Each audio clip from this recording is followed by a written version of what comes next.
Bueno, vamos a hablar esta noche de la vida cotidiana en Córdoba, pero no en Córdoba, en República Argentina, sino en Córdoba, la Sultana, aquella ciudad que era la joya del Islam en la península. Hablaremos de muchas cosas. Saben ustedes que allá en el siglo X, allá en el apogeo de la Córdoba musulmana, vivían en la ciudad 300.000 personas. Había 1.200 mezquitas, 900 baños públicos y un plano urbano desarrollado de tal forma que cuando entraron los vencedores cristianos, allá en el siglo XV, a finales del siglo XV, respetaron su arquitectura. La verdad es que no había plano urbano alguno. Claro, ¿Qué plano urbano? La ciudad sería tan hermosa, digo yo, que por eso la habrán respetado, ¿no? Sí, laberíntica e indescifrable, que a veces cuando los hombres no entienden algo lo rompen en general, pero a veces lo respetan. Esta vez no. Hemos dicho alguna vez que la casa de los hispanoárabes estaba cerrada a las miradas provenientes del exterior. En realidad los hogares estaban construidos hacia adentro. Hacia adentro, El exactamente. centro era el patio, allí se gestaban las reuniones. No había dormitorios. No había dormitorios. Usted encontrará familiar esta descripción que le voy a hacer. En un extremo cualquiera de las salas, alguna sala, había una plataforma ubicada sobre el suelo que se aislaba con una cortina que colgaba del techo. A esta cortina se le llamaba la cuba, alcuba en realidad, que en español vino a degenerar, por decirlo de algún modo, en tálamo. alcoba. Claro. Alcoba, ¿no? El dueño de la casa era el hombre, no era un buen siglo para el feminismo. La influencia del papel masculino era tan grande que incluso el tipo llevaba a su madre a vivir con él, Dios libre y guarde. Sí, tremendo. Y la vieja tenía una autoridad que iba muy por encima de la esposa o esposas. Sí, lo que con los años se convertiría en una madre poderosa también, era cuestión de esperar para la mina, también ¿no? es cierto. Sí. En Córdoba la poligamia se daba sobre todo en las clases elevadas. En realidad siempre fue así, ¿no? Siempre. Como hace un hombre humilde para mantener a 16. El polígamo antes que nada debe mantener a sus esposas, debía mantener a sus esposas. Sí. Que es lo que no entienden algunos, ¿no? Bueno, el tipo que tiene 3, 4 minas tiene que hacerse cargo de las obligaciones inherentes a la relación amorosa, no importa cuál es. Claro, exactamente. Bien, el profesional o el vendedor o un empleado más o menos humilde se contentaba en aquellos años y en estos con una esposa y pare de contar. Sí. Ciertos detalles que precedían al matrimonio pueden resultar interesantes. A ver. Por ejemplo, era una gran desgracia que una muchacha no fuera virgen. Ajá. Qué curioso, ¿no? Sí, en todos los tiempos. Era difícil casarla en ese caso. Incluso con la intención de cubrirse legalmente, el padre de una muchacha que había perdido la virginidad elaboraba un acto oficial del infortunio. Me imagino yo se presentaría ante una especie de escribano, ¿no? Diciendo, yo te la presté. Siendo las 3:15 de la mañana, etcétera. Entonces, allí daba cuenta del episodio que había provocado la pérdida de la virginidad, para evitar cualquier lío que pudiera tener después con alguien, con algún esposo, para que no pudieran decir después, ay, a mí no me dijeron nada, qué sé yo, o cosas por el estilo. El marido árabe era el amo de su casa, pero su autoridad bien podía verse reducida por algún contrato de matrimonio, que naturalmente se redactaba antes de la boda, y así podía establecerse el número de concubinas que le estaba permitido tener, o la cantidad de vino que se comprometía a beber, que se permitiría vivir también por día. Es decir, se le ponían algunos límites a sus ausencias, por ejemplo. Claro. ¿Cuántas veces podré ausentarme por año? Bueno, tengo un contrato, solo 3. Sí. Desde niñas las mujeres eran vigiladas y se las casaba sin consultar su opinión. Bien hecho, muy bien. Y incluso sin ver al esposo hasta el momento del matrimonio, incluso después. De un encierro pasaban a otro, como suele decirse. El marido las retenía en la casa y compartía el encierro con otras esposas. A cambio de este privilegio de tener varias esposas, el hombre debía tratar equitativamente a todas, Eso es un embole. y repartir sus favores sexuales, si a eso se le puede llamar favores. ¿No? Y hacerlo sin hacer distinción. Y bueno, no. Si la diferencia en el trato era grande, incluso la esposa que se consideraba afectada podía denunciar al marido ante el juez con declaraciones del orden de fulanita liga más que yo. Claro. Eso supuestamente explica que el número ideal fuera de 4. En cambio, Inés, que de ardiente tiembla toda, no se malo. y así. Bueno, digo que eso explica para algunas versiones siempre occidentales, no hay que darles bola a esas versiones, que el número canónico de 4 sería para evitar que habiendo 3 siempre ocurre que 2 mujeres van a aliarse en contra de la otra. Exacto. Entonces tengo 4. El matrimonio podía disolverse por iniciativa del marido. Bien. Había un acto público, el repudio. Había que pronunciar 3 veces una palabra clave que te la daba el juez en el día del casamiento, como en tu computadora. Qué bueno, tora. Claro. Generalmente era la fecha de nacimiento del tipo, claro, para no olvidarse, porque por ahí el tipo se hartaba de la mujer, la quería repudiar, sí, y no se acordaba la clave. Sí. Y así 20 años más. Paraba adelante y empezaba a decir cosas una tras otra, a ver si se iba. Repudio denegado. Claro. Bien. La mujer repudiada no podía casarse hasta 3 meses más tarde. Oh. No es mucho, pero servía este plazo para estar seguros de que no estaba embarazada del esposo que la había rechazado. El hombre sí se arrepentía del repudio, vio cómo es uno. Sí, la abandoné y no sabía, etcétera. Sí, de que la estaba... Bien. Esto es por disposición expresa del profeta. Si se arrepentía del repudio, solo podía recuperar a su antigua esposa después de que ella pasara por otro hombre que a su vez la repudiara. Sí, claro.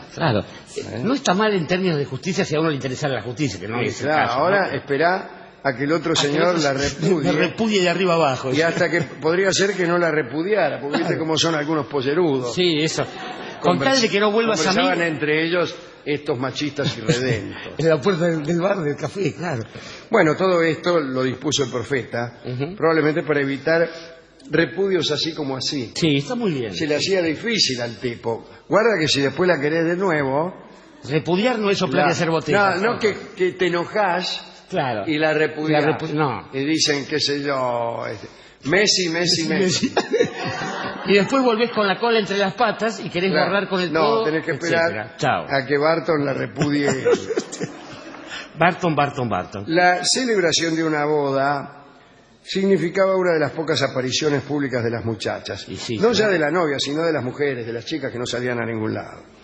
Cuando llegaba el día de una boda, la novia era conducida hasta la casa donde moraría. Qué linda palabra, ¿no? Sí, me gusta. Moraría. ¿Que está presidida de dónde? Roberto moraría. Por pocas que fuesen sus posibilidades económicas, el cortejo de una boda debía ser lo más rico posible. Nada de andar ahorrando en esos menesteres. Una vez en la casa, la mayoría de las mujeres se dedicaba, además de las labores domésticas, ¿no? Sí, claro. Al trabajo de copiar el Corán. Y si no, se la pasaban mirando por los huecos de las celosías. Bien. Dentro de su propia casa, la cordobesa refinada... Qué lindo. Estamos hablando de Córdoba, la ciudad del Islam. Sí. Dedicaba muchas horas a componerse y a asearse.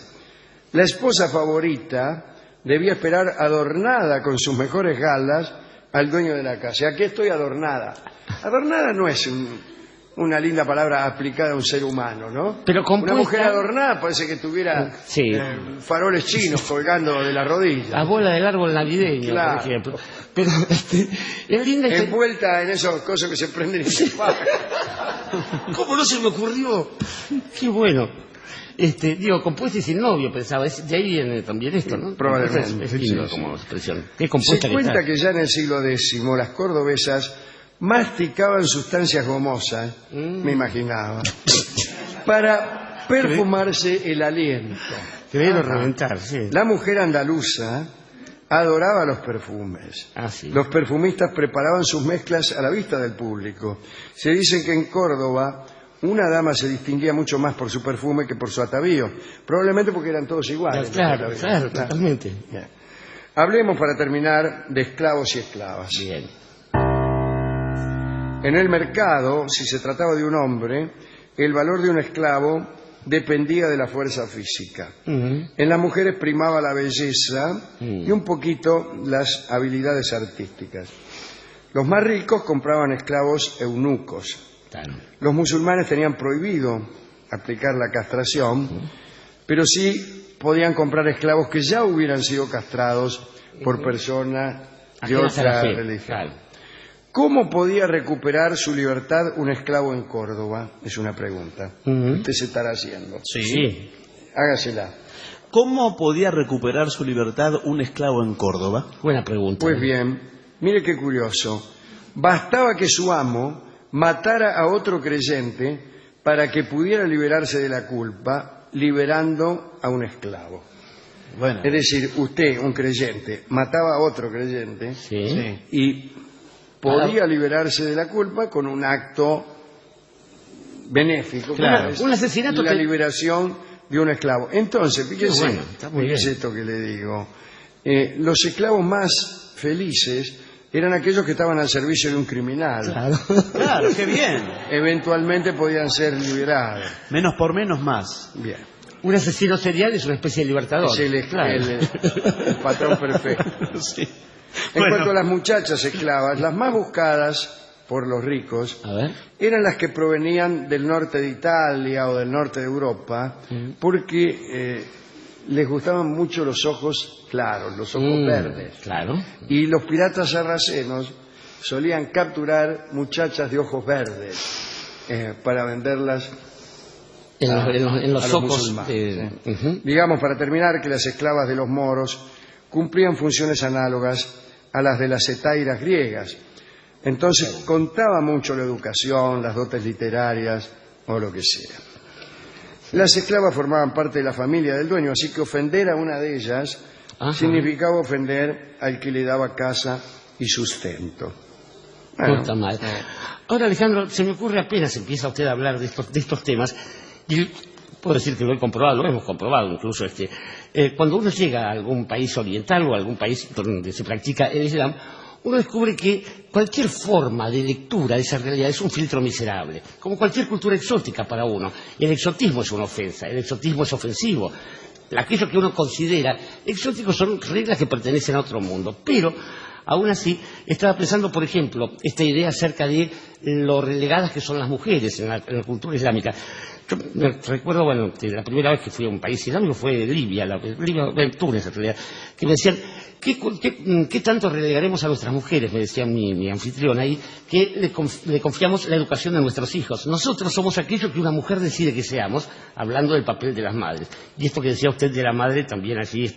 Y otra cosa interesante que mencionó, una de las tareas de una esposa era copiar el Corán. ¿Qué implica esto? Que toda mujer casada sabía leer y escribir. La tinta y el cálamo en esa cultura son el primer deber de un creyente. Cuando un creyente se convierte, lo primero que hace cuando está por convertir a alguien es enseñarle a leer y escribir.